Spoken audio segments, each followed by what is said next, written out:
The arena was bigger than any stadium Danny had ever seen on Earth. Thousands of Velkarans filled the seats, and millions more were watching on screens across the planet. Danny stood in the center of the arena floor, feeling very small and very exposed. 3 elderly Velkarans walked toward him. They wore ceremonial robes and carried a box made of crystal. The box seemed to glow with its own light. The lead scholar, whose name was Torvin, stopped in front of Danny and held up the box. "This is the puzzle of ages," Torvin announced. His voice echoed across the arena. 11 emperors have solved it. 23 have failed. You have until sunset. They placed the crystal box in Danny's hands. It was warm and covered in symbols that seemed to move when he was not looking directly at them. The moment the scholar stepped back, the box opened and projected holographic images into the air around Danny. Danny stared at the floating symbols. They made no sense. They were clearly some kind of math, but using a number system he had never seen before. The symbols moved and changed, forming patterns that dissolved as soon as he thought he understood them. He was about to panic when an idea hit him. He pulled out his phone. The crowd erupted in confused noise. Rinsol, standing at the edge of the arena, looked horrified. But Danny ignored them all. He opened his translation app and pointed the phone's camera at the symbols. "That's cheating!" Someone shouted from the stands. "Nobody said I couldn't use tools." Danny shouted back, "You said wisdom, not memorization." Matriarch. Velsha, watching from a high seat, raised her hand for silence. A thin smile crossed her face. "The human is correct. Wisdom includes knowing when to use available resources. Continue." The translation app struggled for a moment, then started converting the alien math into something Danny could understand. He saw that the symbols represented concepts, not just numbers: duty, freedom, tradition, innovation. The puzzle was not about solving equations. It was about finding balance between opposing ideas. Danny started turning sections of the crystal box, watching how the holographic display changed. When he emphasized duty too much, the display turned red and showed images of tyranny. When he pushed freedom too far, it turned blue and showed chaos. He needed to find the perfect middle ground. The sun crawled across the sky. Danny's hands got tired. His eyes hurt from staring at the shifting symbols. But slowly, piece by piece, he figured out the pattern.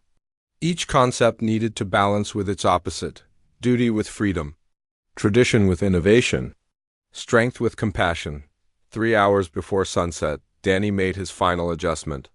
The crystal box chimed. Its surface turned pure white. The holographic display exploded into a shower of light that rained down around him like snow. The arena went silent. Then applause began. Not everyone clapped, but enough did that Danny felt a wave of relief wash over him. "The first trial is complete," Torvin announced. He looked at Danny with new respect. "The human has demonstrated wisdom." Katie was waiting when Danny left the arena. She hugged him tight. "1 down, 2 to go. How do you feel?" "Tired," Danny admitted. "What's next?" "The test of courage," Rinsol said quietly. "Tomorrow, it's different from the test of wisdom, more dangerous." That night Danny barely slept. His mind kept going over the puzzle, wondering if he had just gotten lucky. Would luck be enough for the next trial? The next morning, they took him by airship to a forest far from the city. The trees were massive, bigger than redwoods, with leaves that shimmered in colors earth plants did not have. Strange sounds echoed through the woods. Not all of them sounded friendly. The trial master was a scarred Velkaran warrior named Kethrin. She looked at Danny like he was a mouse pretending to be a lion. "The test of courage is simple. Survive alone in this forest for 3 days and 3 nights. Then return to this spot. No supplies, no technology, no weapons." They took everything from Danny except simple cloth clothes. His phone? His shoes, everything. Katie looked like she wanted to argue, but she knew the rules. "You can still refuse," Katie said quietly. "This is really dangerous, Danny." "If I refuse, I'm stuck here forever," Danny replied. "At least this way I have a chance." They left him at dawn. Danny watched the airship disappear into the sky, then turned to face the forest. He had never been camping in his life. His idea of nature was the park near his apartment, The first hours were about not panicking. Danny found a stream and followed it, thinking water meant life meant he was less likely to die immediately. He tried to remember survival shows he had seen and mostly came up blank, but something strange happened as the day went on. The panic faded, his mind cleared. He started noticing things. Which fruits the local animals ate, so he knew what was safe. How to weave branches together for shelter. Where to find dry wood for fire. When night came and strange howls filled the darkness, Danny kept his fire burning. He told himself stories to stay awake. Stories about his cat, about his job, about how he was going to explain this whole mess when he got home. On the second day, Danny encountered something terrifying. It looked like a bear mixed with a lizard, 3 times his size, with teeth like knives. It stepped out of the bush and looked at Danny like he was lunch. Danny's first thought was to run, but running from predators was how people died. He remembered Rinsall mentioning that Velcaran wildlife responded to shows of strength. Danny had no idea if this would work, but he had no other options. He stood his ground, made himself as big as possible, and he shouted at the creature with every bit of fear and anger he had. The beast stared at him. Its eyes were cold and calculating. Danny kept shouting, kept making himself big, kept pretending he was not terrified out of his mind. Finally, after what felt like forever, the creature turned and walked away. Danny collapsed. His legs shook so bad he could not stand. But he had done it. He had faced down a predator and survived. By the third day, Danny felt different. He was dirty and covered in scratches. His clothes were torn. His hair was a mess. But something inside him had changed. He felt stronger, more capable, like he had discovered a part of himself he never knew existed. When he stumbled back to the starting point just before sunset, the waiting officials actually stepped back. Danny must have looked wild. He was carrying a rough spear he had made from a branch and had mud in his hair. Katie rushed forward. "You look awful." "I feel awful," Danny agreed. "But I'm alive." Matriarch Velsha approached, studying him with those ancient eyes. "The test of courage is complete. You have proven you can face fear and survive. One trial remains." "What's the last one?" Danny asked, though part of him did not want to know. "The test of heart," Velsha said, "the most difficult of all." Danny wanted to ask what that meant, but he was too tired. They took him back to his room where he showered for an hour and ate 3 meals worth of food. His body hurt everywhere. But he had passed 2 trials. One more and he could go home. Rinsall visited him that evening. The young Velcaran looked sad, which was strange. "What's wrong?" Danny asked. "The test of heart is not like the others," Rinsall said quietly. "It has no physical challenge, no puzzle to solve. But it is the hardest test because it requires you to make an impossible choice." "What choice?" "You will see tomorrow." Rinsall stood to leave, then paused. "For what it's worth, I think you are braver than you know." Danny lay in bed that night, staring at the ceiling. 2 trials down, 1 to go. He had used his brain for the first test and his courage for the second test. What did the third test need? His heart, apparently. Whatever that meant, outside, the city lights glowed against the night sky. Somewhere out there, billions of Velcarans were watching him, waiting to see if the human would pass their final test. Danny closed his eyes. Tomorrow would bring answers, and probably more problems. But for tonight, he was alive, and that was enough. Danny Morrison was lost again. This was nothing new for him. Back on Earth, he got lost driving to the grocery store. Now he was lost on an alien planet, inside a massive museum that seemed to have 100 identical hallways. The museum was on Velcara Prime, a planet that belonged to the Galactic Union. Danny was part of Earth's new tourist program. Humans could now visit other worlds and see amazing things. Danny thought it would be fun. So far it had been mostly confusing and tiring. His feet hurt badly. He had been walking for 3 hours. The museum was huge, filled with ancient artifacts from civilizations that died thousands of years ago. Danny had tried to follow the tour group, but they moved too fast. He stopped to tie his shoe, and when he looked up, everyone was gone. He wandered down another corridor, checking his phone for directions. The translation app was supposed to help him read the alien signs, but it kept crashing. Danny sighed and kept walking. All he wanted was to find a place to sit down and rest for a few minutes. That was when he saw the unlocked door. It was small and plain, different from the grand entrances to the main exhibits. Danny figured it might lead to a staff area with chairs or benches. He pushed it open and walked through. The room beyond was dark except for purple lights that shone on something in the center. Danny's eyes adjusted slowly. He saw a large stone chair, ornate and old-looking, sitting on a raised platform. It looked comfortable. More importantly, it looked empty. Danny did not think twice. His back ached. His legs were sore. He dropped his tourist bag on the floor and walked up to the chair. There were no signs telling him not to sit. There were no ropes blocking it off. It was just a chair, and he needed to sit down. He lowered himself onto the stone seat with a grateful sigh. The stone was cool and smooth. For a moment, Danny just closed his eyes and enjoyed the relief. Then everything changed. The lights in the room went completely dark. Danny opened his eyes in panic, wondering if he had broken something. Before he could stand up, the chair beneath him began to glow. Soft blue light spread from where his body touched the stone.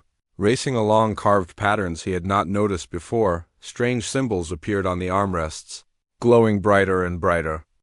Above Danny's head, something shimmered into existence. It looked like a crown made of light, spinning slowly in the air.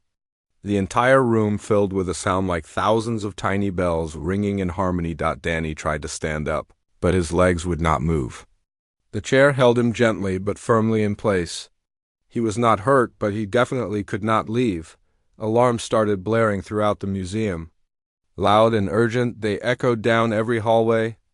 Danny heard running footsteps and shouting voices. Within seconds, the door burst open and armed guards rushed in. The guards were Velcarans, the species that owned this planet. They looked somewhat like humans, but with scaled skin that changed colors based on their emotions. Right now, their scales were bright red, which Danny guessed meant they were shocked or scared or angry. Probably all three. The guards stopped short when they saw Danny sitting on the chair. They stared at him, at the glowing symbols, at the crown of light above his head. Then, one by one, they dropped to their knees. Danny stared back at them in confusion. Hello? Can someone tell me what's happening? The lead guard, who wore fancier armor than the others, spoke in heavily accented English. His voice shook as he said, "The prophecy. The awaited one has returned." "What prophecy?" "I'm just a tourist," Danny said. His voice came out higher than normal. He was starting to panic now. More Velcarans rushed into the room. Some wore official-looking uniforms. Others had on lab coats and carried scanning devices. They all stopped and stared when they saw Danny. Several of them immediately knelt down like the guards had done. One of the scientists, an older Velcaran with silver scales, stepped forward carefully. She held up a scanning device and pointed it at Danny in the chair. The device beeped rapidly. The scientist's eyes grew wide. "The Eternal Throne has activated," she said in a whisper. "After 5,000 years it has accepted someone." "I don't understand," Danny said. He was still stuck in the chair, unable to move. The glowing symbols continued to pulse with light. "I just wanted to sit down. My feet hurt." The lead guard slowly stood up, though he kept his head bowed. "You have sat upon the eternal throne of Velcara. This throne has been empty since our last emperor vanished 5,000 years ago. It is the most sacred object in our culture. To sit upon it is forbidden." Danny's stomach dropped. "Oh no, I'm so sorry. I didn't know. There was no sign." "You do not understand," the scientist said. She pointed at the throne with a shaking hand. "The throne kills anyone unworthy who sits upon it. The fact that you are alive means it has accepted you. You are now, by our oldest laws, the rightful emperor of the Velcaran people." For a long moment, Danny could not speak. He looked around at all the Velcarans kneeling before him. He looked at the glowing throne and the crown of light above his head. He thought about his apartment back on Earth, his cat, his job, his normal, boring, predictable life. I'm what? he finally managed to say. The Emperor? The guard repeated. Our Emperor. But I'm human. I'm not even from this planet. I write computer code for a living. I got lost looking for the bathroom. The throne does not make mistakes, the scientist said. She sounded like she was trying to convince herself as much as Danny. It has awakened for you. The ancient technology has recognized you as worthy. More people crowded into the room. Danny saw news cameras being set up. His face was probably being broadcast across the entire planet right now. The thought made him feel sick. Can I at least stand up? Danny asked. The throne's glow faded slowly. The symbols stopped pulsing. The crown of light above his head disappeared. Danny felt the pressure holding him in place release. He carefully stood up on shaky legs. The moment he stepped away from the throne, every Velcarin in the room bowed deeply. Danny looked around helplessly. This could not be real. This had to be some kind of terrible dream. He would wake up in his hotel room and laugh about the weird nightmare he had, but he did not wake up. This was real. He had somehow become the emperor of an alien species. Just by sitting down in the wrong chair, the lead guard approached him carefully. Your Majesty, we must take you to a secure location while the High Council convenes. They will need to speak with you about what happens next. Don't call me that, Danny said automatically. Then he realized he probably did not have a choice anymore. What's your name? I am Commander Zethfer, head of museum security. Commander, I think there's been a huge mistake. The throne does not make mistakes, Zethfer repeated. He gestured toward the door. Please, Your Majesty. We must go. Danny picked up his tourist bag with numb fingers. He followed the guards out of the room, through corridors now filled with staring Velcarins. Some looked amazed. Others looked angry or scared. All of them watched him pass. Danny Morrison had come to Velcara Prime to see interesting artifacts and maybe buy some souvenirs. Instead, he had accidentally become the ruler of billions of aliens, and he had absolutely no idea what to do about it. They took Danny to a room that looked like a fancy hotel suite. There were comfortable chairs, a large bed, and windows that showed the city outside. But the locked door and the guards standing outside told Danny this was really a prison. Just a nice one. He sat on the bed and put his head in his hands. Outside, he could hear sirens and announcements being broadcast across the city. His face was probably on every screen by now. The human who sat on the Forbidden's throne. The accidental Emperor. Danny pulled out his phone and tried to call Earth. The signal was terrible. After 3 tries, he got through to the Earth Embassy. A tired voice answered. This is Danny Morrison, he said. I need help. I accidentally sat on something important and now they're saying I'm an emperor. There was a long pause. Then the voice said, please hold. Danny waited for 20 minutes before a new person came on the line. This voice was sharp and professional. Mr. Morrison, this is Katie Sullivan from the Diplomatic Corps. I'm being sent to your location now. Do not say anything to anyone until I arrive. Do you understand? Yes, Danny said. But can you tell me what's going on? You sat on the eternal throne. That's what's going on. I'll explain more when I get there. Katie hung up. Danny flopped back on the bed and stared at the ceiling. Through the windows, he could see crowds gathering in the streets. Some held signs with words he could not read. Others were chanting something that his broken translation app could not figure out. An hour later, Katie Sullivan arrived. She was a woman in her 40s with short brown hair and the look of someone who had dealt with many crises. She sat down across from Danny and pulled out a tablet. Okay, she said. Let me explain your situation. The Eternal Throne is an ancient piece of technology. It was built by the old Velcarin Empire over 5,000 years ago. According to their history, it judges anyone who sits on it. If you're unworthy, it kills you instantly. If you're worthy, it accepts you as emperor. That's insane, Danny said. Welcome to alien cultures. It gets worse.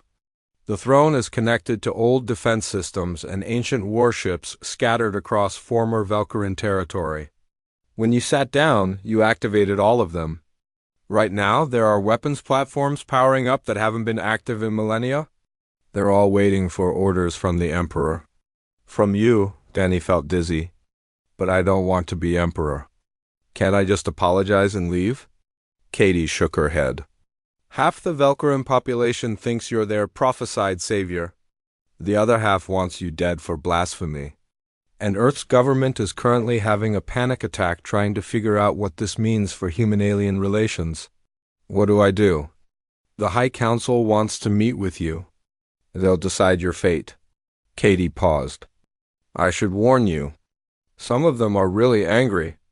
Try not to make it worse. A young Velcarin entered the room then. He looked nervous and kept his eyes down. Your Majesty, the Council is ready for you. Stop calling me that, Danny muttered. What's your name? Rinsal, your ... sir, I've been assigned as your advisor. Great, my first advisor is someone who looks like they just graduated high school.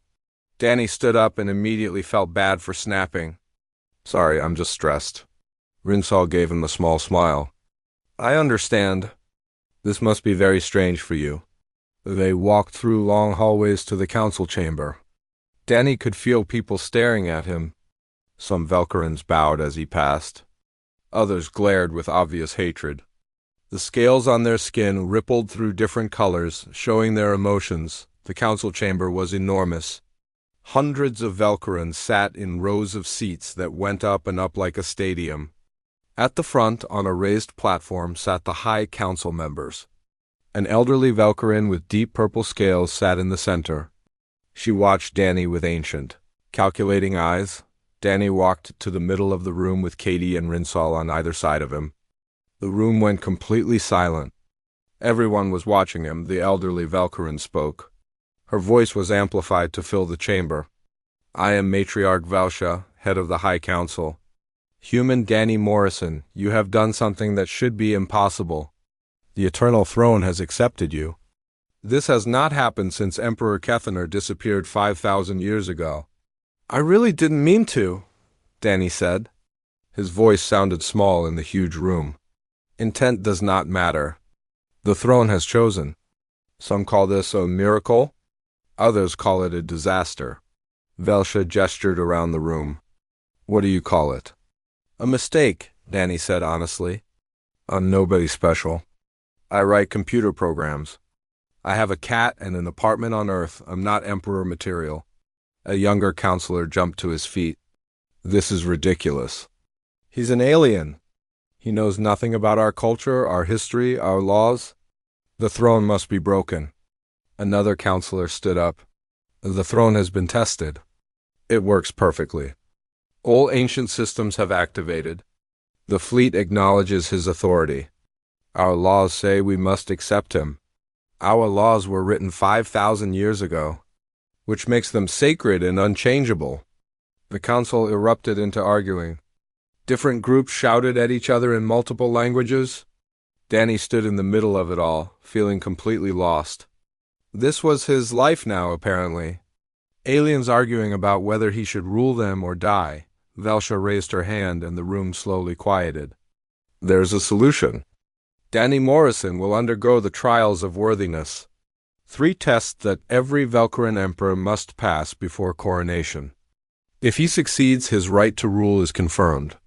If he fails, he is released from obligation. Danny perked up. And then I can go home? If you survive, yes. Wait, what? Rinsal leaned close and whispered, the trials are dangerous. Many who attempt them die. Of course they are, Danny said weakly. He looked at Velsha. What if I just refuse to do them? Then you remain here until we decide what to do with the throne. This could take years, perhaps decades. Danny thought about his life on Earth, his job, his friends, his cat who needed to be fed every day. He thought about being trapped on an alien planet forever, unable to go home, always known as the guy who accidentally became emperor. Fine, he said. I'll do your trials, but I'm only doing this so I can go home. The council chamber filled with surprised murmuring. Apparently accepting the trials was supposed to be a big dramatic moment, not something said with all the enthusiasm of agreeing to clean the garage. Velsha studied him carefully. You understand the danger? I understand I don't have much choice. Very well. The first trial begins tomorrow. It is called the Test of Wisdom. You will be given until sunset to solve the puzzle of ages. Many emperors have failed this test. What happens if I fail? Then you are judged unworthy and your claim to the throne ends, and I can go home. If failure does not kill you, yes. Danny nodded slowly. He was stuck. Either he tried these deadly trials and maybe earned his freedom, or he stayed trapped here forever. Neither option was good, but at least the trials gave him a chance. As they left the council chamber, Katie pulled him aside. Are you sure about this? The trials are really dangerous, Danny. People die. What else can I do? I can't stay here for years. You could try explaining to them that this is all a misunderstanding. I tried that. They think the throne is magic or something. They won't listen. Rinsal approached them carefully. I will help you prepare for the trials. There are records of past attempts. We can study them. Will that actually help? Danny asked. Probably not, Rinsal admitted. But it's better than nothing. That night, Danny lay awake in his locked room. His phone buzzed with messages from Earth. His brother wanted to know if he was okay. His mother demanded he come home immediately. His boss sent an email saying to take all the time he needed, which was surprisingly nice. There was also a message from another tourist who had been at the museum. Dude, you're famous. This is crazy. Good luck. Danny typed back. If I survive, remind me never to sit down without checking first. He looked out the window at the alien city.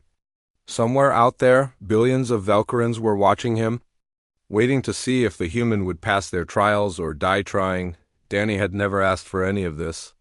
He just wanted to rest his feet.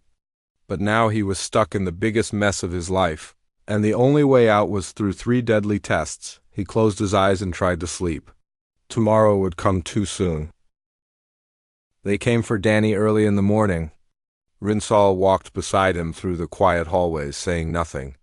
The young Valkyran looked genuinely sad, which made Danny nervous. What kind of test made people sad just thinking about it? They entered a small, simple room. No arena this time. No crowds? Just a quiet space with large windows overlooking the city.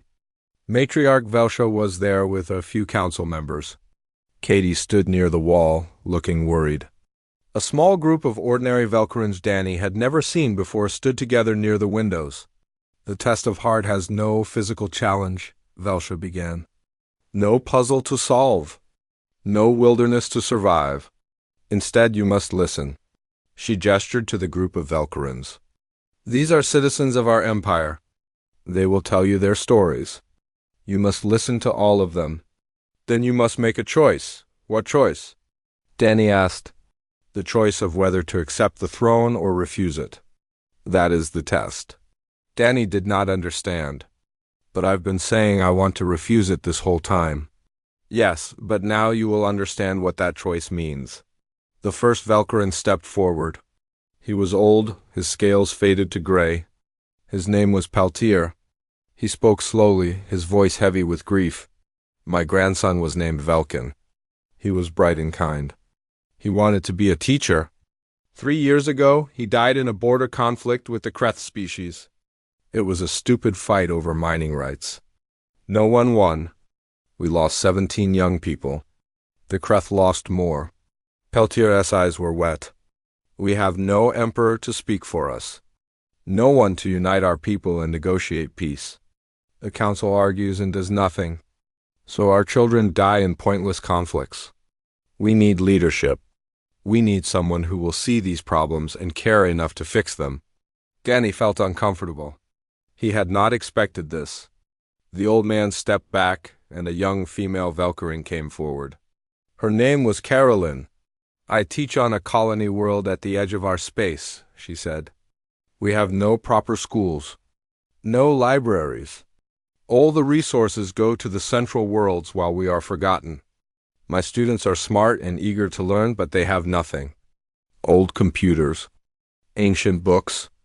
They deserve better. She looked directly at Danny. We need someone who will see all of us.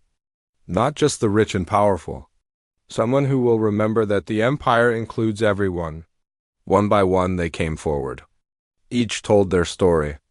A farmer worried about the changing climate on his planet.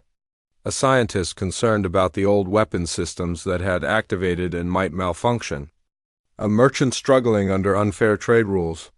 A doctor without enough medicine for her patients. A mother whose children went hungry because food shipments never reached the outer colonies. Hours passed. Danny listened to story after story. He heard about corruption and poverty and neglect. He heard about problems that had existed for years while the council debated and did nothing. He heard about ordinary people struggling to survive while politicians argued, about procedure and tradition. When the last person finished, silence filled the room. Danny felt crushed under the weight of all those stories, all those problems, all that pain. Velsha spoke quietly. Now you understand the true test. Wisdom and courage matter, but they are not enough. An emperor must have heart, the ability to carry the burdens of billions, to feel their pain and still choose to serve. Danny looked at all the faces watching him. So if I accept the throne, I'm stuck here forever. I never go home. I spend my life trying to fix problems for people who are not even my species. Yes, and if I refuse, I go home to Earth, back to my life. And all these people keep suffering while the council does nothing. Yes, it was the cruelest choice Danny could imagine. His freedom or their hope. His life or their future. He looked at Katie. She shook her head slightly. Don't do it, her expression said. This is not your responsibility, but Danny thought about Peltier's grandson, about Carolyn's students, about the farmer and the doctor and the mother and all the others. They had looked at him not with worship or fear, but with hope. Like maybe, just maybe, this strange human might actually care. I need time to think, Danny said finally. His voice sounded hollow. You have until dawn, Velsha replied. They let him leave. Danny walked through the capital city with Rinsal following quietly. He needed to move, to think, to process everything he had heard. The streets were busy with Velkrans going about their lives. Children playing. Adults working.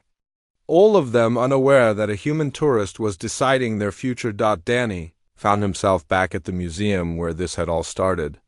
He stood outside in the cool night air, staring at the building. The throne was inside, waiting. A 5,000-year-old mistake or miracle, depending on how you looked at it. Can I ask you something? Danny said to Rinsal. Of course. Why me? Really? Why? The throne could have waited another 5,000 years. Why wake up for a random human? Rinsal thought carefully before answering. Perhaps because you are what we need. Not a Velkarin raised in our traditions and prejudices. Not a warrior seeking power. Just someone who stumbled into something bigger than themselves and might choose to try. That's a lot of faith to put in someone who can't even find a bathroom. Sometimes. The best leaders are reluctant ones.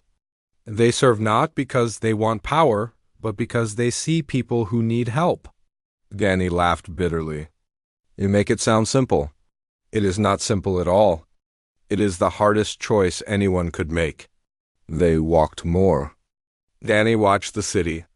He thought about his apartment on Earth, his cat, his job writing code, his simple, predictable, comfortable life. He thought about how easy it would be to just go home and forget about all of this, but he also thought about Peltier's face when he talked about his dead grandson, about Carolyn's hope that maybe her students could have better, about all those people who had shared their pain with him. Trusting that he might care enough to help as dawn approached, Danny knew what he had to do. He walked back to the council chamber where Velsha and the others were waiting. Katie stood near the back, looking exhausted. The room was silent except for Danny's footsteps. He stood before the council and took a deep breath. I've listened to your people. I've heard their stories. And here's the thing. I'm not qualified to fix any of it. I don't know your politics or your history. I barely understand your culture. I can't even read most of your signs without a translation app. Disappointment showed on many faces. But, Danny continued, I don't think that's what you really need. You don't need someone who knows all the answers. You've had 5,000 years of people who supposedly knew everything, and look where that got you. Maybe you need someone who will ask the right questions. Someone who will listen. Someone who is not attached to the way things have always been done. He paused, then said the words that would change everything. I'll accept the throne. Not as a traditional emperor, but as a leader who will listen, who will try to help, who will bridge the gap between your old empire and a new future, between your people and the rest of the galaxy, including Earth. The council chamber erupted. Some cheered. Some shouted in protest. But Velsha raised her hand and silence gradually fell. The test of heart is complete, she announced. Danny Morrison has shown the compassion and wisdom necessary to lead. He chose service over comfort, responsibility over freedom. The throne's choice is confirmed. Katie pushed through the crowd. Are you sure about this? No, Danny admitted. But I couldn't live with myself if I walked away. Not after hearing their stories. You're either incredibly brave or incredibly stupid. Probably both. Rinsal approached, smiling for the first time since Danny met him. Your Majesty, your coronation will be held tomorrow. This time, Danny did not correct him. He had made his choice. For better or worse, he was now the emperor of the Velcarin people. A role he never wanted but could not refuse, not when so many people needed someone to care. The coronation was the most magnificent and awkward event Danny had ever experienced. He wore ceremonial robes that dragged on the floor. The crown was heavy and kept sliding down his forehead. Thousands of Velcarins filled the great hall while billions more watched on screens across the empire. Katie stood nearby as Earth's official representative. She still looked like she could not believe this was real. Danny understood the feeling. He was living it and still did not quite believe it himself. The ceremony was ancient, full of rituals Danny had memorized the night before. He swore oaths in 3 different Velcarin languages, promising to serve with wisdom, courage, and heart. When it was over and the crowd erupted in cheers and music, Danny felt terror and determination fighting inside. His first act as emperor was to create something he called the Council of Voices. It would include representatives from every colony world, every species living in the empire, and every level of society. Rich and poor, central worlds and forgotten colonies. Everyone would have a voice. The traditional council members looked shocked. Some protested. But Danny held firm. If he was going to lead these people, he would listen to all of them. Not just the powerful ones. His second act was to open formal diplomatic relations with Earth. Humanity suddenly had a powerful ally among the stars. And all because one of their citizens had been too tired to read warning signs. The weeks that followed were chaos. Danny learned to navigate Velcarin politics, which made Earth's governments seem simple. He made mistakes constantly. He accidentally insulted a visiting ambassador by using the wrong hand gesture. He nearly started a trade war by misunderstanding a proposal about tariffs. He got lost in his own palace 3 times in one day, but he also listened. He learned. And slowly, he began to earn respect. Rinsal became his closest advisor and friend, teaching him about Velcarin culture. Katie stayed as the human liaison, though she spent most of her time stopping Danny from accidentally declaring war on someone one particular day. 2 months into his reign, Danny faced his biggest challenge yet. A dispute between 2 colony worlds over mining rights had turned violent. People had died. Both sides demanded the emperor intervene. Danny sat in the council chamber, listening to representatives from both colonies shout at each other. They hurled accusations and insults. Neither would compromise. The traditional council members looked bored, like they had seen this fight 100 times before. Finally, Danny stood up. Everyone went quiet. I'm going to tell you a story, Danny said. Back on Earth, I had a neighbor who played music too loud. Every night, the same thing. It drove me crazy. I complained. He ignored me. It went on for months. The representatives looked confused. What did this have to do with mining rights? One day I knocked on his door. Not to complain. Just to talk. Turns out he was going through a divorce. The music helped him not feel alone. I offered to help him through it. He agreed to use headphones after 10 at night. Problem solved. Danny looked at both representatives. You're fighting over who gets to mine this asteroid belt. But neither of you asked why the other wants it so badly. So I'm asking. You first. He pointed at the representative from the world called Kelver 3. The Velcrin looked surprised, then said, Our economy is failing. We need the minerals to trade for food. Our people are hungry. Danny turned to the other representative from a world called Morvith. And you? We need the minerals for medicine production. A plague hit our world last year. Without these resources, thousands will die. The room went silent. Nobody had known this. Both colonies were desperate, both for good reasons. Okay, Danny said. New plan.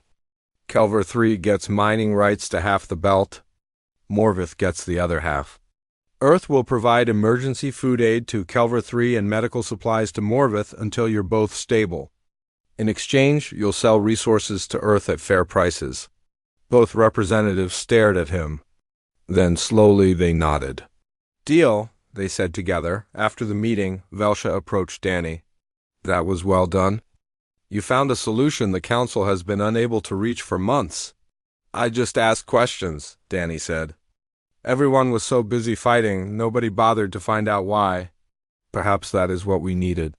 Someone willing to ask why.